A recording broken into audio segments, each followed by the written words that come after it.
इसमें जो है आपका जो साइकोलॉजिकल मैनेजमेंट और कुछ ट्रीटमेंट होता है, तो कैसे इसको साइकोलॉजिकल, कैसे हम इसको साइकोलॉजिकल फैक्टर्स जो हमारे इमोशनल फैक्टर्स हैं उसको हम सबसे पहले हम देखें कैसे एसेस करते हैं, मेजरमेंट कैसे करते हैं। तो उसमें हमें साइको सोशल असेसमेंट है उसका, और जो कि हम देखते हैं उसका जो साइकोलॉजिकल इम्पैक्ट उसके ऊपर आया और सोसाइटी में इंटरेक्शंस में कैसा इसकी यूटिलिटी है, तो वो हम साइको सोशल असेसमेंट में मेजर करते हैं।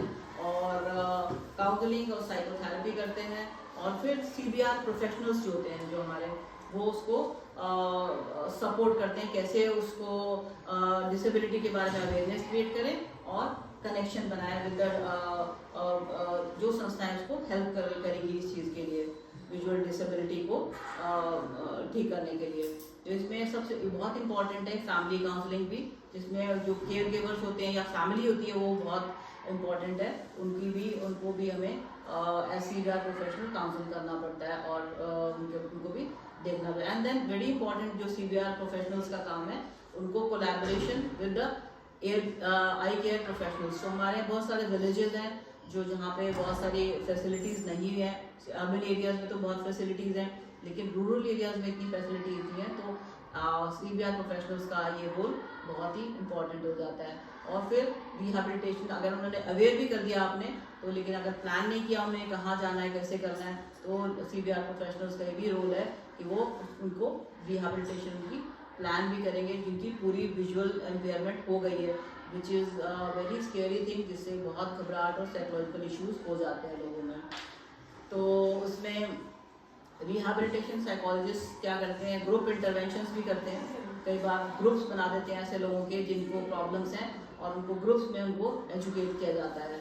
और कई बार कम्युनिटी को भी एजुकेट करते हैं, और इसके लिए करियर काउंसलिंग और एम्प्लॉयमेंट के जो चीज़ें होती हैं उनसे भी रूबरू कराते हैं हमको। पीपल हु आर सफरिंग, जिनको लग रहा है प्रोग्रेसिव उनका विजुअल इम्पेयरमेंट हो रहा है, तो उनको उससे भी रूबरू कराते हैं कि what kind of there will be a change in your employment, तो उनको भी कैसे आपको how you have to handle that. Then there is also advocacy and empowerment, उनको सेल्फ एडवोकेसी भी सिखाई जाती है कि भाई कैसे आप अपने आप को मैनेज करो, you don't have to be dependent, and how you can get yourself empowered by education, by training, and by becoming self-dependent. So there are certain challenges which are faced by visually impaired. So challenges ये होती हैं कि limited accessibility and infrastructure, and sometimes जैसे अब कोई visual impairment से सफ़र कर रहा है, तो उसको ये इनसफिशिएंट पब्लिक ट्रांसपोर्ट जो कि इतना अवेलेबल नहीं, जो कि डेवलप्ड कंट्रीज में अभी आर्किटेक्चर ही इस तरीके से डिज़ाइन किया जाता है कि जो विजुअली इम्पेयर्ड हो, डिसेबिलिटीज़ को रिकॉग्निशन हमसे, आई थिंक दे डिसेबिलिटीज़ को जब WHO ने जो रिकॉग्निशन देना शुरू किया 1951-52 से देना शुरू किया, उसी तरह से developed countries have taken up. तो उस तरीके से जो बिल्डिंग्स और इंफ्रास्ट्रक्चर वो लोग डिज़ाइन करते हैं, वो लोग भी इस तरह से डिज़ाइन करते हैं कि अगर कोई विजुअली इम्पेयर्ड हो वो कैसे सेल्फ डिपेंडेंट होके वो काम कर सके। तो हर जगह की जगह पे उसमें गैजेट्स लगे होते हैं और हेल्प एंड सपोर्ट सिस्टम लगा होता है, उनके हिसाब से उनको इमेजिन करके बिल्डिंग जैसे डिज़ाइन करी जाती हैं। अगर वो रिसेप्शन एरिया में आ जाए तो उनको क्या एड्स चाहिए, वो सारी चीज़ें भी उनको अवेलेबल हो जाती है। India is coming also, India ने भी ऐसे टेकअप करा है इस चीज़ को 61-62 ऑनवर्ड्स, और 80s से काफ़ी मूवमेंट आया, डिसेबिलिटी मूवमेंट इंडिया में।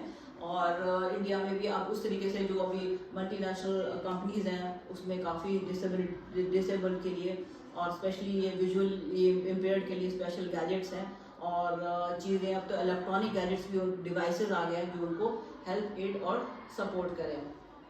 और ये विजुअली इम्पेयर्ड को ये भी एक है कि सोशल स्टिग्मा भी है कि कल को ब्लाइंड हो जाए तो दे विल बी एक्सक्लूडेड, कि वो उनका एक्सक्लूजन हो जाएगा, उनको कोई इंक्लूड नहीं करेगा अपने नॉर्मल जो एबल्ड पॉपुलेशन है वो इंक्लूड ना करे कि भाई चलो ये तो विजुअली इम्पेयर्ड है तो समझ नहीं पाएगा। People think that he is not, however that person is into the environment, and sometimes the people, the society, the community does not understand कि उसको इंक्लूड नहीं करते हैं। वो सीबीआर प्रोफेशनल का भी रोल हो जाता है उसको उनको इंक्लूसिविटी बताने और सिखाने का। तो ये दे आर सर्टेन चैलेंजेस। और इसमें हमने एक केस लिया था जो हमने स्टडी किया था। There was a girl named Ayesha, she was 28 years तो उसको she was suffering from retinitis pigmentosa RP. This is a progressive genetic disorder, जो कि धीरे धीरे उसकी आंखें पहले ठीक होंगी बिल्कुल, पर धीरे धीरे विद द एज वो कम होती चली जाएंगी। तो अगर अर्ली इंटरवेंशन हो जाए, सीवीआर प्रोफेशनल्स अगर वो इन लाइन है, अगर आप वो समझ जाएंगे, देखेंगे कोई बच्चा बता रहा है या फैमिली बता रही है कि इनका जो है धीरे धीरे दिखना जो बंद हो गया है, तो इसको कैसे इसमें अर्ली इंटरवेंशन किया जाए। और देवर उसमें जो साइकोलॉजिकल असेसमेंट जो हम लोगों ने उसमें किए थे इनिशियली हमने करे उनको after guiding them to go to the proper ophthalmologist for the actual condition की करंट कंडीशन क्या है आई की, वो देखने के बाद देखा कि देवर वेरी परेशान थे वो लोग। तो the client herself the Ayesha she was very much troubled.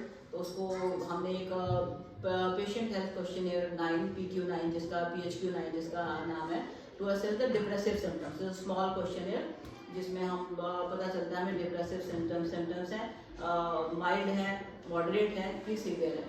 और उस तरीके से हमने एक और उसमें क्योंकि बहुत एंग्जाइटी थी, क्या हो जाएगा, मेरी आंखें खराब हुई तो क्या होगा, कोई मुझे इंक्लूड करेगा कि नहीं, मेरी लाइफ कैसे चलेगी।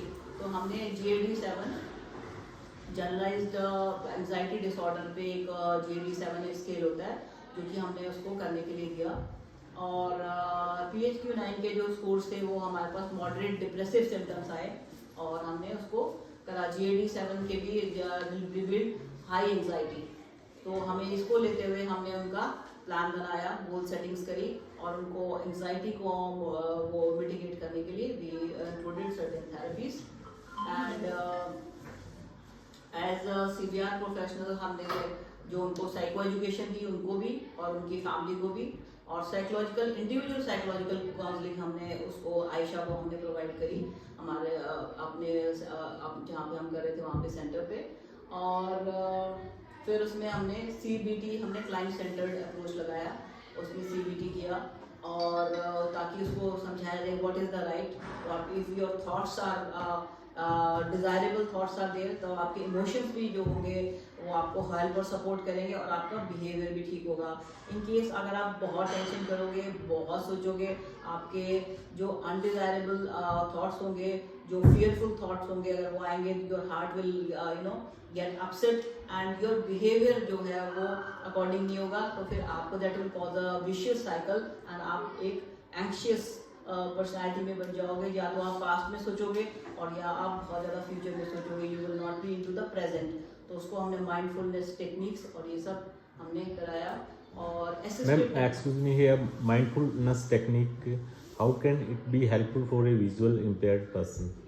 Mindfulness techniques are very important क्योंकि mindfulness techniques tell you how to जो आपकी इनर एनर्जीज है वो डिस्टर्ब जाती है। For example we have anxiety and we are not into the regular routines, we are too much into the thinking, uncontrolled thoughts हमारे mind में जब होती हैं तो हम प्रेजेंट पे फोकस नहीं कर पाते कि अभी हमें क्या काम करना है, जो हमारी प्रेजेंट रिस्पॉन्सिबिलिटीज है। तो माइंडफुलनेस की एक्टिविटीज जो होती हैं जो आपको पास्ट और जो फ्यूचर और पास्ट उसके बीच में बैलेंसिंग सिखाती हैं, उसमें माइंडफुलनेस में आप गाइडेड मेडिटेशंस आ जाते हैं, मेडिटेशंस आ जाते हैं, जनरल मेडिटेशन, ब्रीदिंग टेक्निक्स आ जाती हैं जो कि आपका फिजियोलॉजी जो आपके कॉग्निटिव ब्रेथ से आपकी कॉग्निटिव एबिलिटीज को कंट्रोल करती हैं। तो आप यू बिकम कूल एंड काम and you can focus on the present. So it means it's a kind of meditation.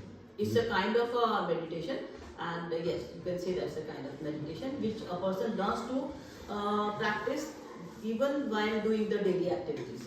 That's all. Carry on, ma'am. So then there are we also as CVR professionals, जैसे हमने उसको support group भी हमने जो हमारे already बने हुए थे उसमें आयशा को इंक्लूड किया कि और भी जो लोग हैं इस तरीके के जो सफ़र कर रहे हैं तो SHG में, तो वो अपने साथ में अपने रिसोर्सेज, अपने आइडियाज़, अपनी फीलिंग्स और उनकी फैमिलीज भी सारे इंटरेक्ट कर सकते हैं आपस में, और वो किन संस्थाओं से हेल्प ले रहे हैं और किस लेवल पे उनकी डिसेबिलिटीज़ है, ताकि जब हमने उसको SHG में ग्रुप में हमने आयशा को लिया तो वो she felt very comfortable and his family also was very thankful to us for helping them.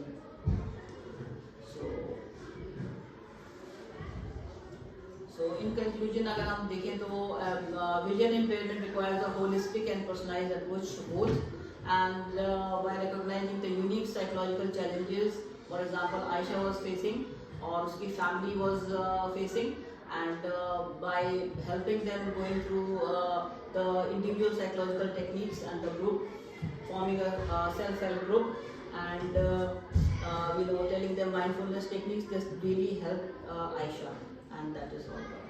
Thank you.